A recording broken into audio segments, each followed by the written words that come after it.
Diálogos en el Atrio, video podcast de la Conferencia Episcopal de Colombia. Caminando en Esperanza. Desde la sede de la Conferencia Episcopal de Colombia en Bogotá, les damos una vez más la bienvenida a este espacio creado justamente para todos nosotros, los fieles de esta iglesia que peregrina en Colombia, para que podamos, a partir de diálogos, de conversaciones y de reflexiones, seguir aprendiendo, seguirnos instruyendo particularmente alrededor de un tema que nos convoca este año como Iglesia Católica Universal, y es precisamente el Jubileo de la Esperanza. Así que bienvenidos una vez más a este momento para seguir caminando en esperanza. Hoy los saludo con un invitado muy especial. Nos visita desde la Arquidiócesis de Medellín su obispo auxiliar, Monseñor José Mauricio Vélez García. Monseñor, bienvenido a este diálogo en el Atrio. Lida, gracias por esta invitación. Me parece maravilloso en este momento de iglesia nosotros tomar las banderas del Papa Francisco cuando, leyendo la realidad del mundo, dispuso la Iglesia Universal a que abrazáramos este tema del sínodo de la sinodalidad y también el jubileo. Es decir, el Papa nos ha traído en un derrotero oración, sínodo, jubileo, para que entendamos que la esperanza es el tema que debemos nosotros abordar hoy como iglesia. Me alegra mucho estar en este diálogo desde el Atrio. Tenemos en el telón de fondo al Papa Francisco, porque ese eco y ese sentimiento de que estemos en camino, siempre con esperanza, hay que trabajarlo en el día a día, y así lo ha tomado el Papa León XIV. Me parece maravilloso cómo el Papa León XIV, comenzando su pontificado, ya empezó también a hablarnos de el sínodo y con el jubileo desarrollando toda esa agenda que estaba establecida. Familia, la esperanza hay que definirla, pero por encima de la definición hay que vivirla. Qué bueno, Monseñor, muchas gracias por ese contexto inicial. Y justamente, Monseñor, usted que nos visita desde la Arquidiócesis de Medellín, yo quiero preguntarle, ¿cómo ha venido viviendo este año desde la convocatoria del jubileo hecha por el Papa Francisco, la Arquidiócesis de Medellín, este Jubileo de la Esperanza? ¿Cómo se ha sentido? ¿Qué actividades se han realizado? ¿Cómo se han vinculado los fieles? La iglesia está viva, es lo importante, Lida. La iglesia está en comunión, la iglesia está en camino, la iglesia está en salida. La esperanza se ha convertido en un tema fundamental para permear todas las realidades que se viven al interior de la iglesia. La esperanza está tocando la infancia, la juventud, la edad adulta, los profesionales, los deportistas, los empresarios, los militares. Es decir, nos está permitiendo entender que la iglesia somos todos.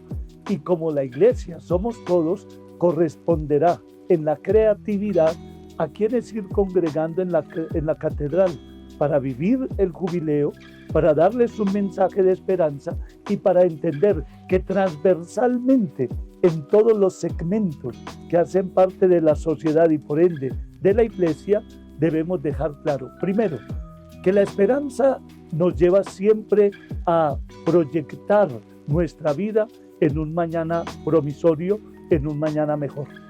Lo segundo, que la esperanza es una virtud que se desprende de Dios, que viene a acompañar el pensamiento humano y que nos viene a dar a nosotros siempre razones para luchar, razones para vivir, razones para conquistar aquellas metas o sueños que nos acompañan. Y lo tercero, que la esperanza no tiene colores, la esperanza tiene sentimiento, orden, pensamiento y lo más importante, liderazgo. La esperanza es algo que nos lleva al pasado. La esperanza nos optimiza el presente, pero siempre con una mirada puesta en el futuro. Y ojo, en la iglesia, la esperanza nos lleva a un pensamiento esencial. Nada sin Dios, todo con Dios, siempre con Dios. La esperanza nos muestra la existencia de Dios y eso hay que creerlo. hay que vivirlo y lo más importante, hay que potenciarlo. Sin Dios esto no tiene sentido. La esperanza es una búsqueda de sentido. Monseñor, y la esperanza empieza también sembrándose en la familia, en esa iglesia doméstica, el lugar donde se aprende el amor, la fraternidad. Es un poco como ese llamado que usted también quiere traducir en un regalo que nos ha hecho a la iglesia y que nos ha hecho a todos nosotros hace poco, y es esta publicación que se lanzó recientemente titulada El pretexto de la manzana, que precisamente se presenta y funciona muy bien como una herramienta para aprender estas herramientas, estos criterios para vivir de una forma diferente esa relación de familia a partir de los obstáculos, a partir de los aprendizajes, de las vivencias cotidianas. Así que yo quiero que usted nos cuente un poquito más acerca de esta publicación y que empecemos por el título, lo fundamental, el pretexto de la manzana. Uy, Lida, me cogió usted por sorpresa. Venía una entrevista sobre la esperanza y me están sacando un libro publicado recientemente para la familia. Es un libro que parte de la experiencia del día a día.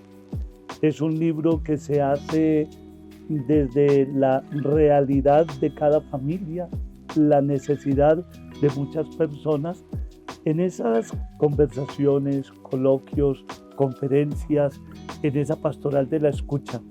Cuando aparece un tema pertinente a la familia, siempre lo anotaba y lo iba desarrollando, porque ese libro es el paso a paso de la familia, es la vivencia paso a paso de cada hogar, es la realidad de cada persona en calidad de hijo, en calidad de esposo, en calidad de padre y madre, en calidad de hermanos, en calidad de suegros, en calidad de abuelos.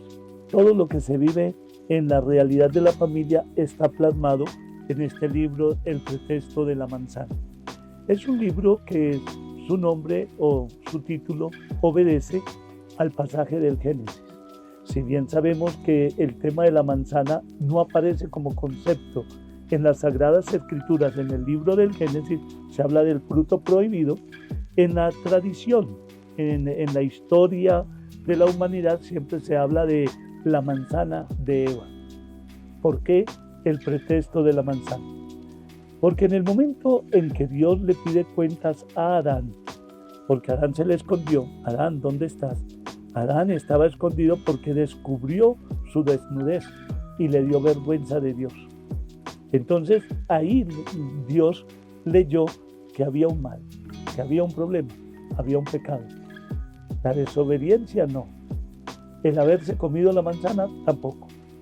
El pecado original fue el querer ser como Dios, pero sin Dios. En el momento en que Dios le hace un reclamo, Adán no dice, Señor, cometí un error. Señor, comí de la fruta prohibida. Señor, quise ser como tú. Señor, quise ser Dios. Adán no le dice nada de esto y Dios lo hubiera entendido. Pero claro, Adán tomó la posición más cómoda, la mujer que tú me diste, el pretexto. La mujer que tú me diste.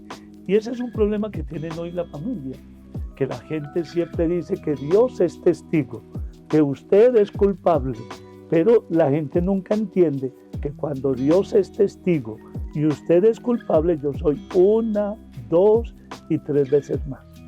Entonces, toda persona que saca un pretexto está ocultando su mayor pecado.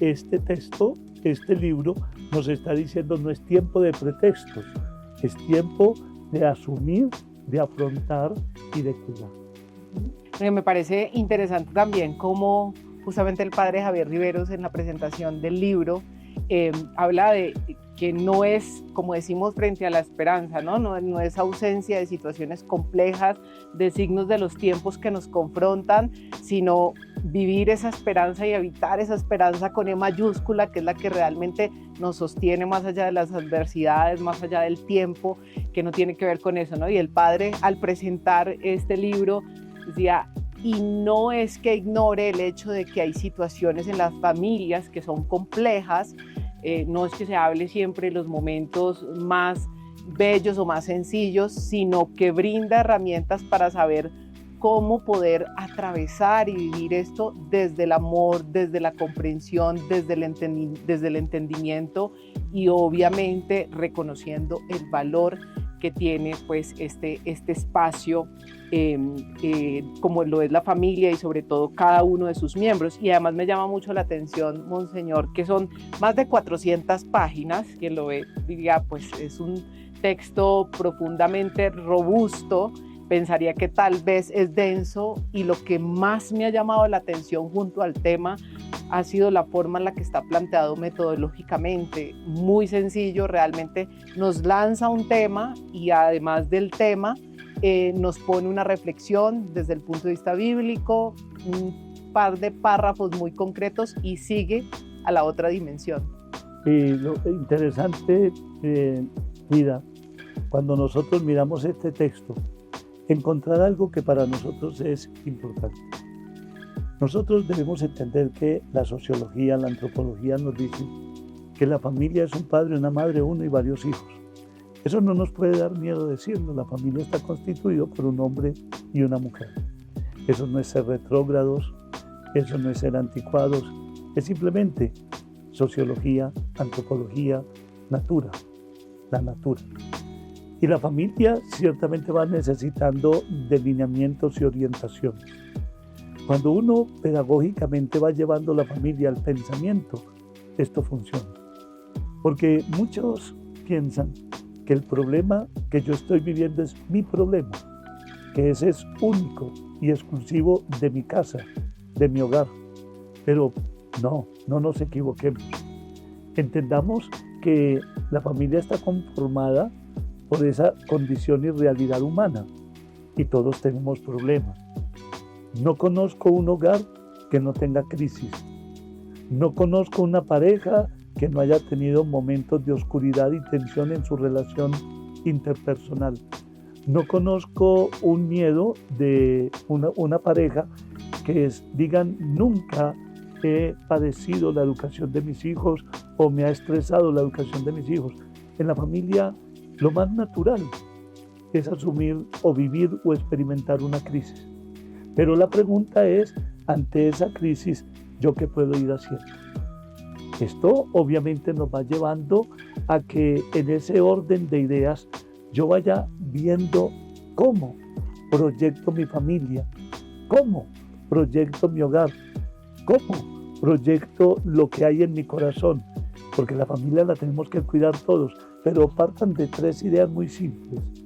La primera de todas es que el tesoro más maravilloso que toda persona tiene es su familia. Lo segundo, que ante cualquier crisis que yo tenga, por encima de una institución que me respalde, por encima de un profesional que me ayude, por encima de un círculo de amigos que me rodee, la familia es la que a uno le permite fluir, salir adelante en esa situación de condición o coyuntura humana. Y lo tercero, ¿saben una cosa? La familia no es una invención humana. La familia en su tradición y en su esencia es un regalo de Dios. Es un origen que tiene a Dios como la fuente. Y por eso las costumbres humanas han mostrado cómo la familia ha ido evolucionando, pero desde la raíz, y los creó hombre y mujer. Y les dijo, dejarán padre y madre, se unirán y serán una sola carne y tendrán hijos. ¡Qué experiencia tan maravillosa! Monseñor, en línea con esto que usted nos plantea, si pudiéramos dar algunos elementos muy concretos a los fieles que nos ven en este momento y que nos escuchan sobre cómo como familia podemos también peregrinar y caminar la esperanza, ¿usted qué nos compartiría? Elementos concretos en la vida cotidiana. Yo diría que primero nadie llega a un matrimonio experto. Entonces el matrimonio es un aprendizaje. La esperanza nos lleva a que ese aprendizaje sea eficaz. La esperanza nos lleva a entender que yo no puedo manejar el matrimonio con el vestido de las nupcias. El matrimonio va evolucionando y uno va evolucionando en él. Porque uno en esa escuela del aprendizaje uno va madurando, uno va entendiendo cuáles son mis debilidades, como también cuáles son mis fortalezas. La esperanza requiere poner al interior del hogar la comunicación, el respeto, el amor y la relación fraterna, humilde e interpersonal sin egoísmo. Lo segundo, yo me caso para ser feliz. Yo no me caso para amargarme la vida. Y yo no tengo un hijo para atormentarme. Yo tengo un hijo para que le dé sentido a mi existencia, para que recoja mi experiencia y para que me permita poner en práctica la experiencia del amor. Entonces yo tengo un hijo para yo crecer, pero no solamente yo, porque sería un acto egoísta, sino para yo entender en ese hijo aquella expresión que acompaña toda la realidad de la familia. Cuando los esposos maduran, son los hijos quienes crecen. Entonces una pareja madura crece y los hijos con ellos van fluyendo. La familia es algo dinámico, como lo es la esperanza. La familia siempre es algo que me va llevando a un horizonte nuevo. Esa es tarea de la esperanza. Lo bonito de la familia es que me saca de las coyunturas o de los laberintos donde yo me encuentre, pero eso necesita un punto o un polo a tierra, se llama la esperanza. La esperanza permea todo sentimiento, toda realidad, todo corazón, toda persona, porque lo bonito es uno ver una familia en esperanza y una familia con esperanza. Una familia en esperanza es aquella que alcanza a entender que no hay mal que dure 100 años ni cuerpo que lo resista. Una familia en esperanza es aquella que ayuda a entender que uno debe cargar esa cruz de Cristo, pero con amor. Una familia en esperanza es aquella que me lleva a intuir que si a mí me gusta el bien, si a mí me gusta la alegría, si a mí me gusta el gozo, si a mí me gusta el amor, mi pareja y mis hijos no son la excepción. Entonces se cumple ese texto bíblico: no le hagas a los demás lo que no te gustaría que te hicieran a ti. Eso es una familia en esperanza. Y una familia con esperanza es entender que no estamos solos. Es entender que gracias a Dios tenemos un círculo que nos permite leer nuestro presente, que nos permite analizar nuestra realidad, que nos permite aunar fuerzas y de una manera mancomunada remar en una misma dirección. ¿Y saben hacia dónde debe remar la familia? Hacia la felicidad. Porque donde está la felicidad, cabe la esperanza. Donde está la esperanza, hay felicidad. Y donde está la esperanza y la felicidad, ahí está Dios. Es el centro de un hogar. Monseñor, qué bonito eso. Justamente, pues, es indudable que vivimos momentos como sociedad, como nación, como mundo, muy complejos a nivel social, a nivel político, con unos signos de los tiempos bastante retadores para todos, donde pues precisamente ese núcleo de la familia se vuelve, como usted lo decía, un sostén, ¿cierto? Un refugio y ese lugar seguro que todos necesitamos. Pero a propósito de esas situaciones que nos retan como sociedad, justamente ustedes desde la Comisión Episcopal de Doctrina, que es la comisión que usted preside durante este periodo aquí en la Conferencia Episcopal, han estado también tratando de animar e iluminar la reflexión de todos esos signos de los tiempos desde diferentes lugares de la doctrina, lugares teológicos, durante estos últimos meses. ¿Cómo proyecta este trabajo la Comisión Episcopal de Doctrina y por qué es tan importante también para los fieles entender estas realidades desde ahí? Mira, la parte doctrinal no es solamente un escenario académico, no es para un ambiente universitario, es para el día a día. En la paternidad responsable y en el rol de papá y mamá, llevar a un hijo a la comprensión de Dios lo considero clave, lo considero fundamental. Pero estamos encontrando unos hogares que están muy desérticos en el tema Dios. No hablamos de Dios y nos lo van robando paso a paso. Los referentes religiosos en los hogares se nos van perdiendo. Fácilmente sacamos un crucifijo, un signo religioso y lo cambiamos por una obra de arte que la valoro, que es importante, que decora, que es bello, pero cuando yo quito todos los referentes religiosos, el día de mañana esa espiritualidad en un hogar, ¿en qué va a quedar? Entonces, formar un cristiano es llevarlo a entender que la teología es esa búsqueda de Dios y todos somos teólogos. Cada vez que yo me doy la bendición y me la doy con fe, estoy haciendo teología. Cada vez que yo pregunto sobre quién es Dios o intento sintetizar quién es Dios para mí, estoy abrazando la doctrina. Cada vez que yo me acerco a las Sagradas Escrituras o al Catecismo de la Iglesia o a un libro de espiritualidad o a la vida de un santo, comienzo a poner mi corazón a que se interpele por lo trascendental. Ahí hay doctrina, ahí hay teología, ahí hay esperanza. En los hogares nosotros necesitamos formarnos y ciertamente desde el Departamento de Doctrina decimos hay que apostarle a la formación cristiana, hay que apostarle a la iniciación cristiana, hay que apostarle a la experiencia de las pequeñas comunidades, hay que apostarle a esa comprensión de lo que es la iglesia.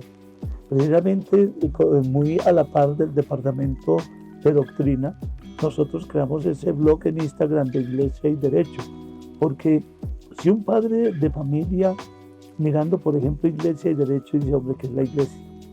¿O qué es el derecho canónico? O escuchar a los obispos hablar sobre la realidad de su diócesis o de temas morales o temas espirituales o temas de familia, de sociedad, eso es una delicia. Pero esto, ¿de qué nos va a servir a nosotros? De algo importante, mire, si nosotros formamos a nuestros hijos, los problemas, las coyunturas sociales, económicos, políticas, no van a afectar tanto a la persona. Porque de una bella y sana formación cristiana dependerá la capacidad de lucha, de conquista y de superación de cada miembro del hogar. Un papá y una mamá presente en casa no va a dejar que su hijo se vulnere por una noticia de muerte, de desolación, de secuestro, de corrupción o de violencia. Yo me levanté siempre con una propaganda que me decía, usted debe tener un adulto responsable a su lado. Papás, hay que ser responsables con esos hijos. Papás, no les suelten a la suerte lo que sus hijos están escuchando y no se desentiendan de la formación de sus hijos. Hay temas que hay que hablar. Sé que muchas veces nos descalifican o nos confrontan, pero tener un hijo es darle acompañamiento, dialogar con ellos y darles sentido de la vida. Ahí también está otra página de la esperanza, la familia y la vida. Definitivamente herramientas muy importantes, Monseñor. ¿Y cuál es el tema que se abordará en el siguiente insumo que se dará a conocer a través de la página y los medios de la conferencia? Lida, gracias por esa pregunta. Precisamente desde la Conferencia Episcopal y el Departamento de Doctrina estamos leyendo los grandes problemas que estamos viviendo en nuestra sociedad. Los grandes problemas. El problema de la corrupción, el problema de la vulnerabilidad de la conciencia del otro, el tema de la mentira, tantas cosas. Y todo esto lo queremos ir leyendo desde la esperanza. Precisamente el próximo tema nos permite ir dando una lectura o análisis de realidad a lo que estamos viviendo en Colombia y cómo a manera de iglesia, somos todos la iglesia, podemos iluminar esa realidad desde la esperanza. ¿Cómo darle esperanza a la crisis? ¿Cómo darle esperanza a la pobreza? ¿Cómo darle esperanza a la soledad? ¿Cómo darle esperanza al desencanto de las cosas o de la vida? Entonces, la esperanza viene a ser como el próximo insumo, pero leído en el contexto de lo social. Puro análisis de realidad, pero forjando en ello la esperanza. Bueno, muy bien, así que estén atentos porque en este mes de agosto saldrá justamente ese insumo. Pueden también visitar el sitio web de la Conferencia Episcopal de Colombia, ubicar la sección del Departamento de Doctrina, donde se han estado publicando estas guías, estas orientaciones que además, Monseñor, valoro mucho el trabajo con la academia también para esto, ¿no? Exactamente, porque nosotros tenemos que entender que esto es responsabilidad de todos y que sea la manera de abrir, digamos, una convocatoria. Si alguno tiene un tema que desee que lo desarrollemos, que nos lo haga saber.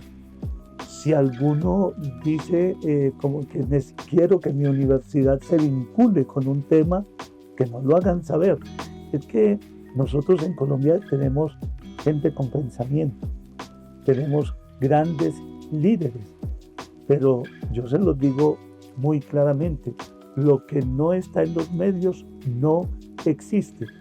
Y hay gente que piensa muy bien, hay gente que comunica muy bien, hay gente que redacta muy bien, pero usted me va a dejar ese material en su escritorio, en su agenda, en su computador, en sus papeles personales y no es capaz de compartirlo con el sentir de la gente, perdemos todos.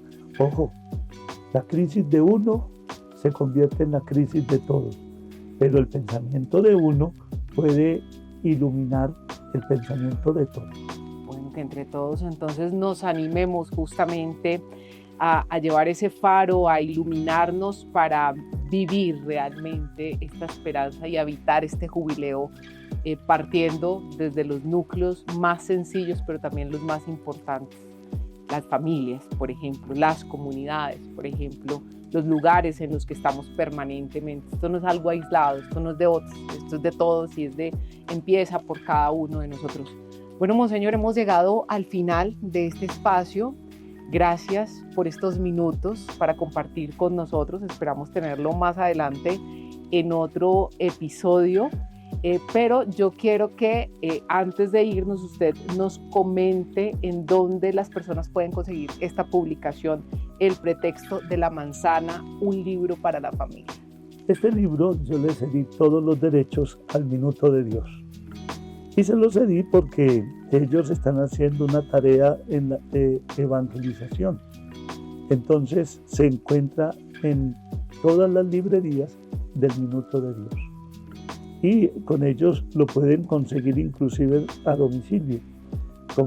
Allí yo tengo un programa sobre la familia, pues es una manera como de también ayudar a que tengamos una herramienta en físico, un libro para el nochero que nos permita discernir y saber qué es la familia, en qué está mi familia y cómo estoy yo hoy en mi hogar con mi familia. Una herramienta de consulta para la cotidianidad, así es. Y mira, gracias por invitarme a este diálogo en el atrio. Es un diálogo que ciertamente nos favorece a todos y qué bueno saber que la iglesia está viva, que somos la iglesia y la tenemos que cuidar. Monseñor, gracias a usted. Además, qué rico también que a través de este espacio pues las personas que nos ven en todo el país y fuera del país puedan conectarse también con la realidad de la iglesia que peregrina en Medellín. Así que sigan también atentos a ver cómo Medellín continúa viviendo esta época de jubileo y sobre todo todas las propuestas pastorales y de fe que también se promueven desde ahí, que nos sirven también para todos, la reflexión, para la vivencia. Así que bueno, muchas gracias a ustedes por estar conectados una vez más con estos diálogos en el atrio. Continúen atentos a toda la información, reproduzcan los capítulos, los episodios anteriores a través del canal de YouTube de la Conferencia Episcopal de Colombia. Mantengan atentos también a la información de otros espacios a través de la página web www.sec.org.co y hasta un próximo encuentro.